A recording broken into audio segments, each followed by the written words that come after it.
If we think about myths connected to nostalgia, one would be Odyssey, which is of course return home. And of course Odysseus does not recognize it. In the morning fog, he doesn't recognize his homeland.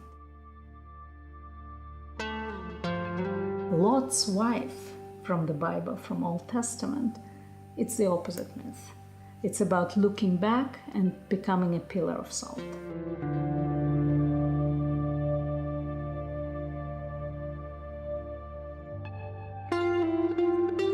There is something in the experience of an immigrant, especially political refugee, that there is some bit of this Lot's wife. Do not look back.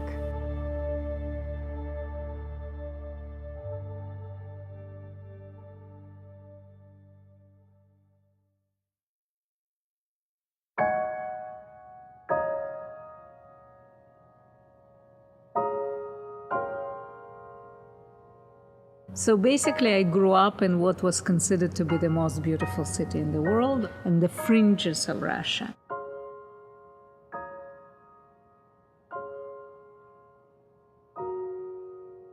And Petersburg was perceived as a city of exiles. And if I were to think what is really the place of my nostalgia, it's the city.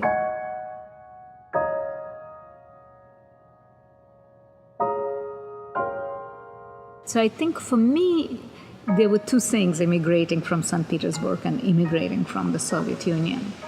The first one was much harder.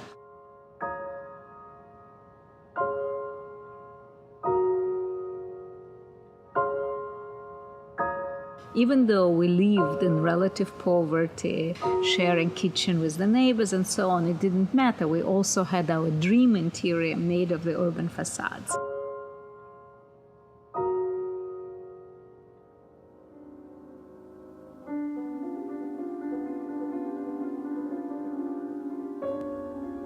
Nostalgia, a longing for home that no longer exists, or perhaps has never existed.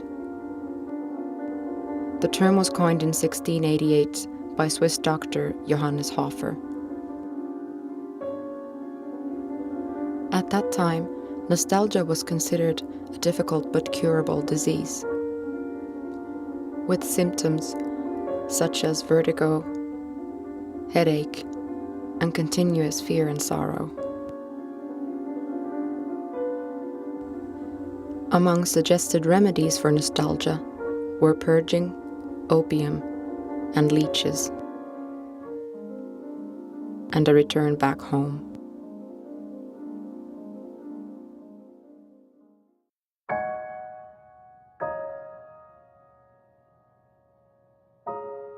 So I made a decision to immigrate. I left in the early 80s before perestroika. It was extremely difficult to immigrate.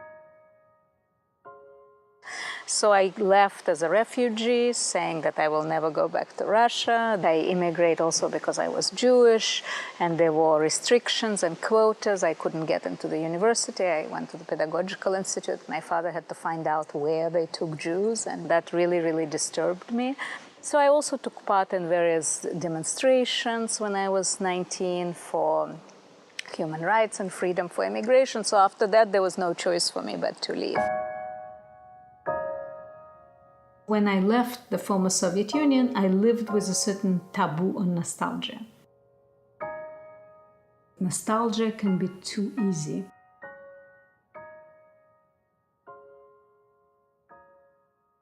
But I think for actual immigrant who experienced the departure, who was a refugee, nostalgia is a much more problematic and painful feeling.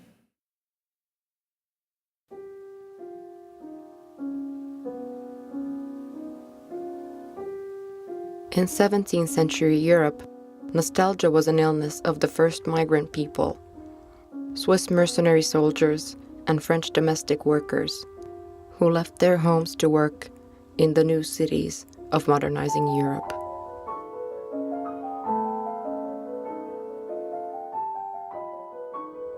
The rapid pace of industrialization and modernization increased people's longing for the slower rhythms of the past, for continuity, social cohesion, and tradition.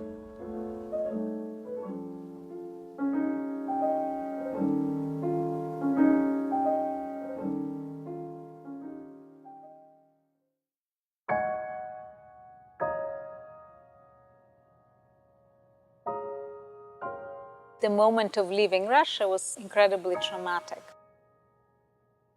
I was going through customs. It took about 5 hours, incredibly humiliating experience. And I remember seeing my parents behind the glass and being told that you'll never see your parents again.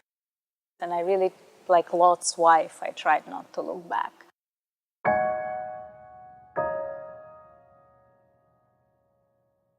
And my father also remembers the scene, how I was disappearing, going through customs, disappearing. He could hardly see me, but he saw another family of immigrants, an older man and a young couple with a baby and a baby carriage. And the man had a very heavy book that seemed to be very dear to his heart. And the custom officer, who really tried to humiliate everybody who tried to immigrate, told them that the book cannot go, that they have too much weight. But the book was clearly the most important possession he had. So then the young couple decided to leave the baby carriage. And they just said, to hell with all of you, and they pushed the baby carriage. And my father remembers how the empty baby carriage was going down the stairs, lower and lower through the empty corridor of the airport. And that was basically his last memory, the moment when I left. And of course, this reminds us of the famous scene of the Eisensteins, Potemkin. And my father was a cinephile, so we would never find out if he really saw it, or somehow what he saw became conflated and connected to the cinematic image.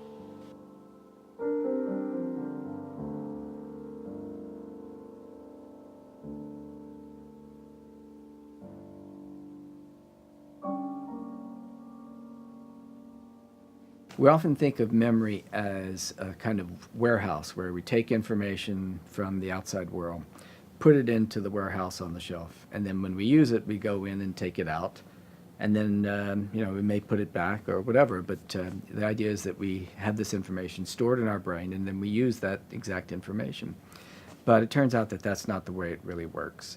When we remember something, we're reconstructing the memory from bits and pieces. So a memory is a very complicated thing, and it might be stored in multiple pieces all over the system in the brain that's forming and storing the memory.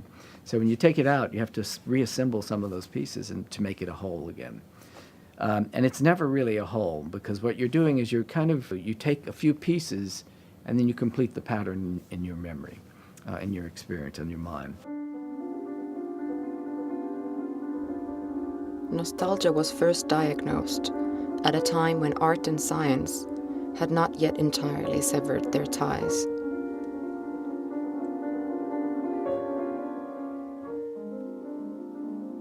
By late 18th century, nostalgia became a condition to be treated by poets and philosophers.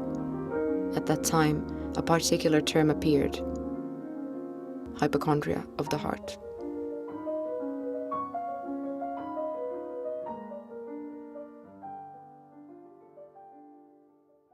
There are many ways of dealing with nostalgia.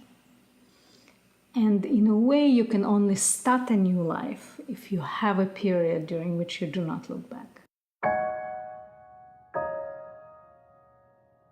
I really came to confront my personal experience of nostalgia through art by first writing a novel that stages different kinds of return home, and then through my photography and collage. And many people told me, for some reason, you photograph the same landscape. What is it a landscape of? What is it, this landscape for which you are nostalgic? And I was very perplexed, and I said, this is not an image of home at all. And I don't know what it is an image of and why I'm photographing it. That's why I'm an artist, and I wanted always to say this is a mystery, and I don't want to solve it.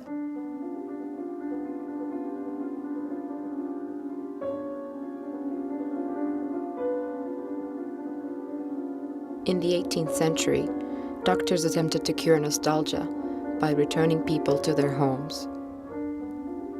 But after these people returned home, some of them died. Sometimes doctors confused symptoms of nostalgia with symptoms of tuberculosis.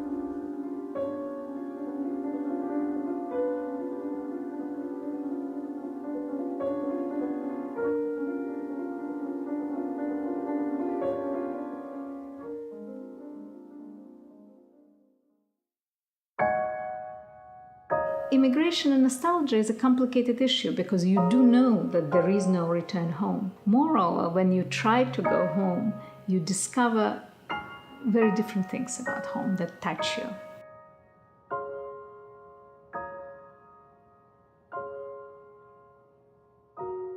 Certainly for me, I didn't return back to Russia for 8 years. When I went back in 1989, I came to my house, I approached my yard, and I saw that my yard was entirely in ruins. And first I experienced absolutely nothing. It was like almost too literal. Then I climbed the stairs and I discovered scraps of wallpaper. And in the ceiling, which had beautiful Art Nouveau design, there was a wire where the lamp once was. And when I photographed that, I experienced something. It was remembering something that I forgot.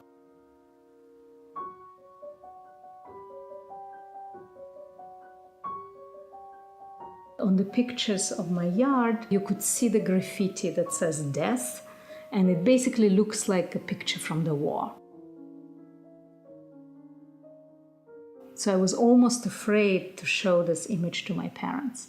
And then I found out that, in fact, it was close to Leningrad Film Studio, and they were making a film in my yard about the end of the Russian avant-garde.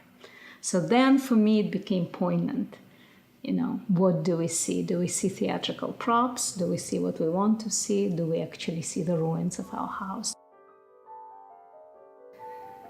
We don't know what we see. Do we see the theater that we want to see? Do we see the present? Do we see the past? Do we see the potential future? Do we see fiction? Do we see our memory, which in itself, you know, an object of art rather than of science?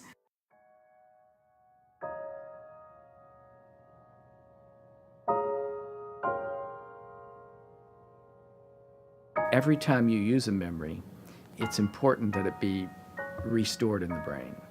And this is called reconsolidation of memory.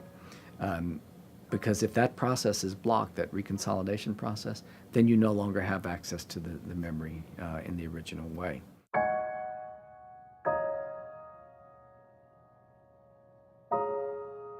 In order for us to each be that person that other people know us as, we have to remember who we are from day to day, month to month, and year to year. And essentially, we are our memories. I mean, all of the things that make us the same person from day to day is because our brain remembers who that is.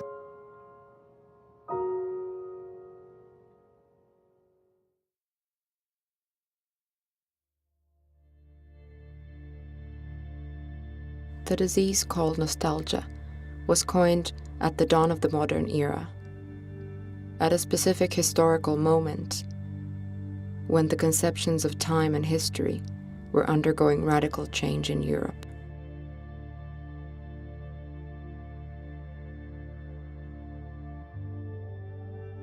The representation of time itself changed from a cyclical time to the impersonal language of numbers.